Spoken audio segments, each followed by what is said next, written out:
Hey everyone, welcome to episode 2 of the Nikon Q&A.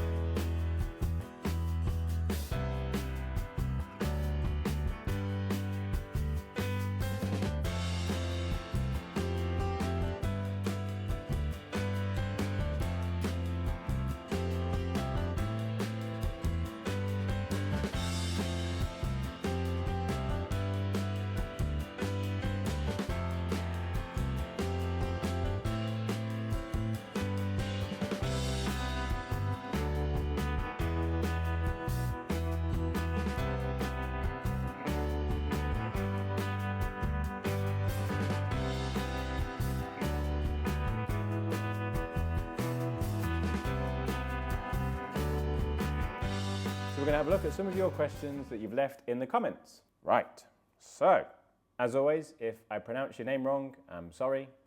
Poniatowski asks, given that the Z series has departed from the Nikon DSLR line in how autofocusing systems work and has greatly increased the usability to tweak, change and settings, do you think that we the user need to be mindful of this and better understand and learn the new system before we start to appreciate it fully? Do Nikon need to better explain and educate about the autofocusing system? I do find that a lot of people may have mismatched settings, possibly that lead to subpar or not ideal settings for optimal performance of the camera's autofocus. Would love for you to do a more in-depth video explaining the new autofocus system and what settings are best. Well, to answer that question in short, yes, absolutely. The new AF system that's in the Z6 and the Z7 is different to what you're used to. I've been able to spend a lot longer with the cameras and I've been able to then tailor how that system works for me, and I've got used to how that system works. Now I'm in a position where I'm so confident with the autofocus, I never feel like I've missed a shot that a D850 or a D5 or a D500 would have hit. But that takes time, and a lot of people don't have the patience to do that, unfortunately. So yes, in an ideal world, you might be able to pick up a D5 and a D500 and it autofocuses straight away. Or you spend a little bit of time to understand how the autofocusing system in the Z6 and the Z7 is different to any other DSLR you've used before, and then you can really start to get the best out of it. What I will do is I will do a completely separate video on this question, looking at what the best settings for AF are and which situation or scenario you would use certain AF settings in. Mark Shirley asks, is it possible to get the Z6 to focus in low light? Is there a settings or a technique that can help? I've heard it's pretty poor. I'm hoping Nikon can improve it in firmware. Well, personally, I would disagree with the fact that the Z6 can't focus in low light. It absolutely can focus in low light. I've shot a theatre performance ranging around 20,000 ISO with the D5 and the Z6, shooting between both of those bodies. I honestly can say that there was no noticeable difference in low light autofocus between a Z6 and a D5 when shooting a theatre performance. That doesn't mean that Nikon won't improve AF with firmware. They can improve whichever systems they decide to improve, so it might be something they add in the future, absolutely. Just a blanket kind of answer to all of those that asked about autofocus related stuff. I'll pick those up in a separate autofocusing video where I go into what modes you use in what situations and where would be best to use certain modes, certain points, certain lenses, that type of thing. So I'll pick that up in a separate video. Ram Mohan asks, number 1, what exactly happens when I dial exposure compensation when shooting in manual mode in 2 sub-scenarios with or without auto ISO? So if you're in manual mode, and you have no auto ISO turned on, so you're completely manual, the camera's controlling no settings for you, and you use exposure compensation, you could dial in -3 stops or +2 stops, doesn't matter, nothing happens. Nothing changes, other than your exposure bar will shift to include that change, but because the camera cannot control shutter speed, aperture or ISO, your actual exposure when you take the picture is no different. As soon as you turn auto ISO on, then the exposure compensation can be dialed in and the camera will use the auto ISO. Why does the Z6 go to 8,000th of a shutter speed every time I switch it off instead of going back to the last used shutter speed? I'm not quite sure. I tested this with my own Z6 and I can't get it to replicate. So it could be worth making sure you've set the clock, just checking your settings again, seeing if that happens, but on mine, it generally, whenever I turn it on and off, if I set it to 200th of a second, it stays at 200th of a second.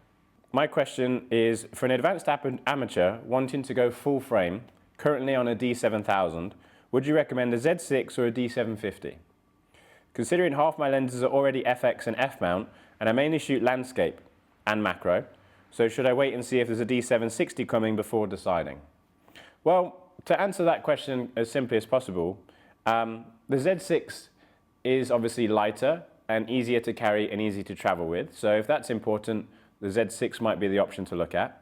In terms of picture quality, with the native Z lenses, the Z6 will give you better picture quality than the D750, and that depends on if you want to invest in Z lenses or if you're already happy with the F-mount lenses that you have. If you want to stick to the F-mount system, you're okay with size and weight of the D750. It's a great camera to purchase. I can't really talk about a D750 replacement at the moment. So one of the things I always say to people, is there anything in particular that the current camera, the D750, doesn't do that you want it to do? So I would think more about size and weight, and also what lenses you want to invest in the future. Personally, I've been overwhelmed by the quality that you can get out of Z lenses. So I generally recommend going to a Z6 or a Z7 because we can then use these Z series lenses. KO asks, I'm hoping to save money by buying the older non-VR Nikon 300mm f4 instead of the newer model or the PF series. Question is, at over £5 paired with a D850, is it possible to shoot this lens handheld, mostly for wildlife? Okay, so the first thing that sparks off in my mind is that you're using a D850 camera body here and putting an older 300mm f4 on an 850 means that you are not going to get the best out of your D850. Because of the high resolution of the 850, this lens being an older lens is just not going to give you the best picture quality. You are not going to get ultimate sharpness. You are not going to see the resolution that you are used to. What I would probably say is that if you could justify going to the new 300 PF, you obviously get the benefit of it being lighter, and you also get the benefit of it being a newer lens, so it's sharper, and it's also giving you that true picture quality that you get out of your D850. Older lenses on high resolution cameras will not give you the picture quality that you expect. But I would still feel like, if that's not an option, a lens that's £5 in weight strapped to a D850 would be handheldable. I feel like you could do that. The only thing you would need to do is consider that your shutter speed would need to be faster to compensate for any hand movement when you are shooting. So therefore, faster shutter speed means a higher ISO. So what it really comes down to is picture quality. And to get the best picture quality, it would be a new 300mm PF, because then it's lighter, you can use a slower shutter speed, or possibly use a slower shutter speed. Therefore, a lower ISO, also has VR, also is a sharper and higher resolution, higher resolving lens. Matt asks, will CF Express firmware update allow for the Z6 and Z7 to use the max speed of Compact Flash Express? With the current 440 megabytes per second XQD, the Z system tops out around about 300 megabits per second. I will try that as soon as I get a Compact Flash Express card.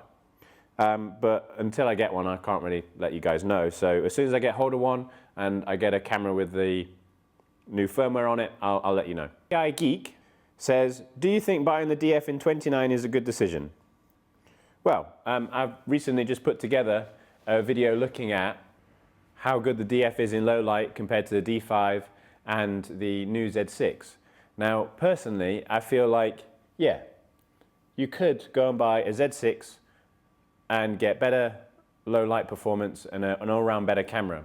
The types of people that want to buy a DF are buying it because of the aesthetics and because of how their usability works with the dials, and they're still wanting to use their older F-mount lenses as well. So I would feel that the DF in 2019 is a considered purchase, but there are still people wanting to buy that camera. Roger McCarty asks, Z-series question using F-mount lenses with the FTZ. Why does the camera not stop down below 5.6 when you're using it in live view, or when you're using it for preview?